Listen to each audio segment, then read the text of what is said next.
Hello friends, मैं विनय निर्भीक। Friends, आपका एक बार फिर से हमारे चैनल पर स्वागत है। तो friends, RRB NTPC court case update, पहली सुनवाई 27 अप्रैल को। जी हाँ फ्रेंड्स, 27 अप्रैल को। जैसा कि आप लोगों को मालूम होगा, मैं शुक्रवार को बताया था कि आपकी जो पहली सुनवाई है हो सकता है बुधवार तक हो जाए। तो एग्जैक्टली बुधवार का ही डेट मिला है। जी हाँ फ्रेंड्स, 27 तारीख का ही डेट मिला है, जैसा कि मैं आपको पहले बताया था।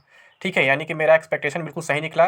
तब कोई ऑफिशियल कंफर्मेशन नहीं था। ठीक है, मैं बस बोल रहा था, जैसे कैट का ऐसा ही लगभग डेट का अंदाज़ा होता है कि मतलब कि 4 से 5 दिन में वो लोग डेट दे ही देते हैं। तो मैं बुधवार का डेट बताया था, तो बुधवार का डेट मिल गया है। तो फ्रेंड्स, लग सकता है भर्ती प्रक्रिया पर रोक। जी हाँ फ्रेंड्स, भर्ती प्रक्रिया पर रोक लग सकता है, क्योंकि डिमांड किया जा रहा है कि रोक लग जाए, ताकि क्या हो, अधिक से अधिक लोग जो है जुड़ सके इस मामले से, समझ सके कि इस मामले में सच्चाई है। ठीक है, अदरवाइज जब प्रोसेस बढ़ते जाएगा तो उनका भी नुकसान होगा, जो रिवाइज रिजल्ट में आ गए हैं और जिनके मन में एक उम्मीद बन जाएगा अगर वो CBT 2 दे लेंगे तो। ठीक है, तो किसी के भी साथ गलत नहीं होना चाहिए, किसी के मन में झूठा उम्मीद नहीं बनाना चाहिए। अगर भर्ती प्रक्रिया पर रोक नहीं लगेगा, एडमिट कार्ड आ जाएगा, एग्जाम हो जाएगा, तो फिर क्या होगा, उनको लगेगा कि हम रिस्क फ्री हैं, रिवाइज रिजल्ट कैंसिल होने वाला नहीं है। लेकिन आप जानते हैं फ्रेंड्स, कोर्ट का मामला है, कोर्ट का ऑर्डर कब क्या आ जाए कोई नहीं जानता है, और जब भी ऑर्डर आएगा तब रेलवे को मानना पड़ेगा। लोगों की मिली हुई नौकरी तक चली जाती है, ये बात आपको मालूम होगा, बहुत से एग्जाम्पल सामने हैं, बताने की ज़रूरत नहीं है। और यहाँ पर तो अभी CBT 2 होने केवल जा रहा है। तो मैं भी यही अपील करूंगा पिटिशनर्स वगैरह से कि वो लोग सबसे पहले स्टे की बात करें, ताकि CBT 2 पर जब रोक लग जाएगा, इससे क्या फ़ायदा होगा, जो रिवाइज रिजल्ट वाले हैं उनके मन में एक झूठा उम्मीद नहीं पलेगा कि हाँ, उनको मौका मिल गया CBT 2 के लिए, वो NTPC में नौकरी पा सकते हैं। वो कम से कम इस वैकेंसी को छोड़ के आगे बढ़ सकते हैं और अपने ग्रुप डी एग्ज़ाम का प्रिपरेशन कर सकते हैं, या फिर अदर स्टेट एग्जाम्स का जो भी एग्जाम SSC वगैरह वो प्रिपरेशन कर सकते हैं। मतलब इससे उम्मीद छोड़ दें, ज़्यादा अच्छा रहेगा। मैं शुरू से कह रहा हूँ फ्रेंड्स, क्योंकि रिजल्ट टिकने वाला नहीं है। मैं बार बार कह रहा था, बस एक बार कोर्ट केस होने की देरी है, और इंटरनली जो रिजल्ट कैंसिल हो चुका है इसमें कोई डाउट नहीं है। बस रेलवे अपनी तरफ से कैंसिल नहीं करना चाहता है, बीच में एक माध्यम चाहता है, जैसे पिछले बार हुआ था, उसे फर्स्ट रिजल्ट को भी कैंसिल करना था। ठीक है, बस एक माध्यम चाहता था कि आप माध्यम बीच में बने, इस बार भी वही चाहता है रेलवे। मतलब कहने का मतलब ये है, रेलवे बस टाइम पास कर रहा है और चाहता है वैकेंसी लेट होता जाए, इसलिए जानबूझकर गलतियां पर गलतियां किए जा रहा है। सबसे पहले गलती नोटिफिकेशन में हुआ था, जहां पर 3 जगह 3 बातें लिखी गई थी। एक जगह लिखा गया था क्वालिफाइंग नेचर का एग्जाम है, फिक्स कट ऑफ रहेगा, और UR का EWS का 40%, OBC का 30%, SC ST का 25%। एक जगह लिखा हुआ था कि RRB वाइज 20 टाइम्स बुलाएंगे, एक जगह लिखा था लेवल वाइज 20 टाइम्स बुलाए थे। तो बुलाएंगे मतलब, तो लास्ट वाली बात रेलवे ने मान ली, उसी पर रिजल्ट जारी कर दिया, लेवल वाइज 20 टाइम्स बुला लिया वहाँ पर।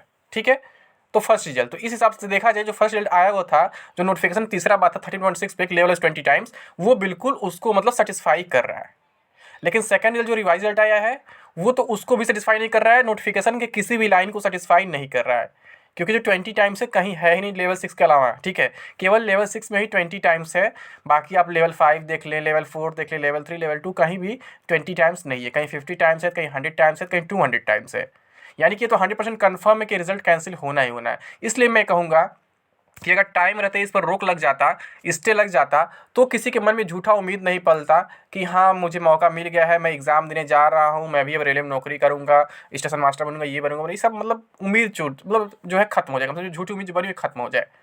लेकिन मैं एक बात और आपको बता दूं फ्रेंड्स, जो स्टे वाले मामला है, मैं बता चुका इस वाले वीडियो में भी, कि स्टे की बहुत कम चांसेज होती है किसी भी कोर्ट में, क्योंकि कोर्ट ये कहता है कि जब अभी तक प्रूफ नहीं हो पाया है कौन सही है कौन गलत है, तो किसी को उसका काम करने से हम क्यों रोकें। ठीक है, जैसे कोर्ट में आप पहली हियरिंग में जाएंगे, राइट स्टे की डिमांड करेंगे, तो वहाँ पे यही मामला उठेगा ना कि हम कैसे मान लें आप सही आप गलत, प्रूफ तो हुआ नहीं है। तो इस वजह से जिस स्टे के चांसेस कम रहता है, लेकिन अगर स्टे लग जाता है तो बहुत अच्छा हो जाएगा उनके लिए भी, जो फर्स्ट ईयर में क्वालिफाई किए थे, और उनके लिए भी जो रिवाइज ईयर में क्वालिफाई किए हैं। क्यों? क्योंकि उनको सच्चाई का अंदाज़ा लग जाएगा ना। अभी तक उनको लग रहा है कि हम सही हैं, रेलवे सही है, क्योंकि वो लग रहा है प्रोटेस्ट से मतलब जीत गए, तो फिर मतलब कि कोर्ट नहीं कुछ कर पाएगा। लेकिन जब एक बार स्टे लग जाएगा तो विश्वास हो जाएगा कि हाँ, रिवाइज रिजल्ट की कोई वैल्यू नहीं है, ये जानबूझकर गलती किया गया है। और यही कारण था 30 तारीख को रिजल्ट जारी कर दिया गया था, जबकि रिजल्ट आना था 4 या 5 तक, मैं आपको बताया ही था। ठीक है फ्रेंड्स, तो यहाँ पर ये सब कुछ जानबूझकर किया जा रहा है, वैकेंसी को लटकाने का प्रयास किया जा रहा है। और ये कैट का मामला मैं आपको ऑफिशियल दिखाता हूँ। अभी ऑफिशियल जो है कुछ अपडेट नहीं हुआ, इसके बारे में मैं आपको बता चुका हूँ बहुत पहले ही, कि कैट में क्या होता है, काम बीत जाता है, उसके बाद ऑफिशियल साइट पर उसका अपडेट आता है। ठीक है, अभी यहाँ पर आप देखेंगे, इस पर केस नंबर भी अभी तक नहीं मिला है और हियरिंग डेट भी नहीं मिला। अभी पेंडिंग में दिखा रहा है, स्क्रूटनी में दिखा रहा है, देख सकते हैं यहाँ पर। देखिए case status, diary number 2474/2022, Sandeep Kumar versus rail भवन, फाइलिंग डेट 21 अप्रैल 2022, case number original application Delhi. अभी केस नंबर नहीं आया है, ठीक है। आज वैसे भी संडे था तो आज अपडेट होता नहीं, वैसे भी कल शाम तक ही अपडेट हो जाएगा। आपको कल शाम तक उम्मीद है इस पर केस नंबर दिख जाएगा और हियरिंग डेट भी शायद दिख जाए, ठीक है। वैसे जब कॉज लिस्ट आएगा तो उसमें कन्फर्म दिख जाएगा, ठीक है। यहाँ देख रहे हैं status stage pending under objection, जबकि ऑब्जेक्शन क्लियर हो चुका है फ्रेंड्स, ठीक है। केस एक्सेप्टेड हो चुका है, बस साइट पर अभी अपडेट नहीं हुआ है। आप लोग कहेंगे अंदर की न्यूज़ कैसे पाते हो, मैं रेलवे का कोई न्यूज़ बताता अंदर तो भी विश्वास नहीं होता, कि मतलब कोर्ट केस का बताता तो भी विश्वास नहीं होता है। तो फ्रेंड्स मैं अपना सोर्स आपको क्यों दूँ, आप अपने काम से मतलब रखो। मैं आज से जितना भी इंटरनल न्यूज़ दिया रेलवे का आप सामने देखें, सब सही निकला है। मैं जब लगातार बोला था कि फरवरी में कोई एग्जाम नहीं होगा, चाहे एनटीपीसी हो चाहे ग्रुप डी हो, रेलवे किसी न किसी बहाने दोनों एग्जाम्स को पोस्टपोन कर देगा, कराएगा नहीं। तो बिल्कुल सच वही हुआ। जब रिजल्ट आया एनटीपीसी का तो मैं उसी दिन बोल दिया था 15 जनवरी को ही कि ये रिजल्ट काम नहीं आने वाला है अभी, ठीक है। रिजल्ट जरूर रिवाइज होगा, वो भी हो गया। फिर मैं क्या बोला था कि रिवाइज रिजल्ट पर केस होने वाला है, वो भी हो गया। तो बहुत से लोगों को विश्वास नहीं हो रहा था, लेकिन सच्चाई धीरे धीरे सामने आती जा रही, खुलती जा रही है।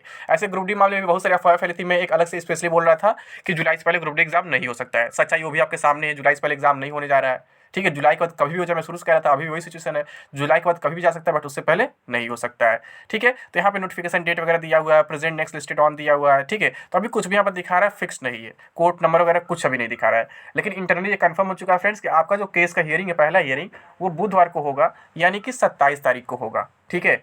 तो अगर ये लोग डिमांड कर लेते हैं पहले ही दिन कि वैकेंसी प्रोसेस पर रोक लगा दिया जाए, स्टे ले लिया जाए, तो बहुत अच्छा होगा। लेकिन उसकी उम्मीद काफ़ी कम है। बार बार कह रहा हूँ कि कोई भी कोर्ट, कोई भी जज स्टे नहीं लगाता है, क्योंकि उसके पास वैलिड प्रूफ नहीं होता है तत्काल में कि वो कह सके आप अपने काम पर रोक लगा दीजिए, आपका काम सही नहीं है, ठीक है। इसीलिए क्या होता है ना, थोड़ा सा वैकेंसी लटकती जाती है। जब अगर कोर्ट में मामला फंस जाता है ना, वैकेंसी लटकती जाती है। क्या होता है, जो सेकंड टाइम पास किए वो भी परेशान होंगे, कहेंगे जब रेलवे को हमें नहीं मौका देना था तो पास क्यों किया आखिर। उनका भी सवाल जायज़ है। जैसे आप किसी को एक बार उम्मीद दिला करके उनको बाहर कर दोगे, कितना बुरा लगेगा। जैसा कि हुआ लेवल 6 में कुछ लोग बाहर हुए हैं, गिने चुने ज़्यादा नहीं बाहर हुए हैं, क्योंकि पॉइंट में कट ऑफ बढ़ा है, ठीक है। तो ऐसे ही लेवल 2 वालों के साथ भी ये गलत होगा फ्यूचर में, जो सामने दिख रहा है। लेकिन फ्रेंड्स इस गलती का मतलब भरपाई रेलवे कैसे करेगा, ये कोई नहीं जानता है, ठीक है। क्योंकि आपको मालूम है डिमांड तो कल फर्स्ट रिजल्ट को वैलिड करने की हो रही है। अगर फर्स्ट रिजल्ट को वैलिड किया जाता है तो इस मतलब कि धोखे का भरपाई नहीं हो पाएगा। और अगर कोई तीसरा रिजल्ट आता है, जैसा कि फिक्स कट ऑफ वाली बात है, 40 परसेंटाइल 30 परसेंटाइल वाली, तो वहाँ पे सभी लोग एडजस्ट हो जाएंगे, तो शायद किसी को शिकायत न रहे।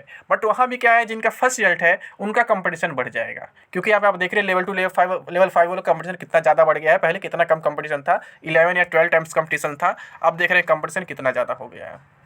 कहीं 100 टाइम्स है, कहीं 200 टाइम्स, इन 10 गुना मतलब कंपटीशन, 20 गुना कंपटीशन बढ़ गया है। तो बुरा तो किसी को भी लगेगा, सिंपल सी बात है। अगर आप ही उनकी जगह होते हैं, क्वालिफाइड करने की जगह, तो आपको भी ऐसा लगता है कि कितना मेरे साथ गलत हो रहा है। वैसे उनकी पॉसिबिलिटी बढ़ गई थी क्वालिफाई करने की CBT 2, लेकिन जब कंपटीशन बढ़ गया है तो कोई भी उनमें से जो आए हैं रिवाइजल में, वो उनसे आगे हो सकते हैं, फर्स्ट वालों से आगे आ सकते हैं CBT 2 में। तो इस बात की उन्होंने केस किया कि हमारा कंपटीशन क्यों बढ़ गया अचानक, जबकि वो रिजल्ट सही था, नोटिफिकेशन के अकॉर्डिंग था, नोटिफिकेशन में बात मेंशन था 20 टाइम्स, तो बिल्कुल वही था। और रेलवे के जितने अधिकारी थे, रेल मंत्री तक खुद या फिर ऑफिशियल नोटिस वगैरह, सब लोग यही कहते थे कि रिजल्ट में कोई कमी नहीं है, बिल्कुल नोटिफिकेशन के ही अकॉर्डिंग है, हम रिजल्ट रिवाइज करने वाले नहीं है, रिजल्ट चेंज करने वाले नहीं है। बार बार इन्होंने खुद कहा है। तो इतने सारे प्रूफ है फ्रेंड्स पिटिशनर्स के पास, जज जब एक बार देखेगा खुद कहेगा कि रेलवे कैसे अचानक बदल गया, ठीक है। तो वहाँ पे खुद ऑर्डर आ जाएगा 2 से 3 हियरिंग। हमको लगता है कि मतलब कि ये रिजल्ट कैंसिल होना चाहिए, और या तो पहले रिजल्ट को वैलिड करे, या फिर इन कैंडिडेट्स का भी ख्याल रखना रिवाइज वालों का, तो कोई तीसरा रिजल्ट दे जिसमें सभी लोग एडजस्ट हो सके। सिंपल सी बात है।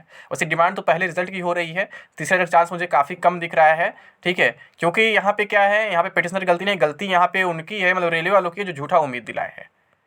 तो एक बार अगर ऑर्डर आ जाता है केवल फर्स्ट रिजल्ट के लिए, तो समझिए फिर आप कहीं भी केस करेंगे, ज़्यादा उसका मामला मतलब ज़्यादा उसका रिजल्ट कुछ नहीं निकलने वाला है, फिर फर्स्ट रिजल्ट ही केवल वैलिड होगा, ठीक है फ्रेंड्स। तो उम्मीद करते हैं आपको कोर्ट केस का अपडेट मिल गया होगा। आप लोग कल से परेशान थे पहली हियरिंग कब से है, तो फ्रेंड्स पहली हियरिंग 27 को है, ठीक है। बाकी 27 कितने बजे होगा, वो जब कॉज लिस्ट आ जाएगा तो मैं उसके अकॉर्डिंग बता दूंगा कि कितने नंबर पर आपका केस लगा हुआ है, कितने बजे हियरिंग हो सकती है, ठीक है। वो सब कुछ मैं आपको बता दूंगा 1 से 2 दिन में, ठीक है फ्रेंड्स। तो अभी के लिए बस इतना ही।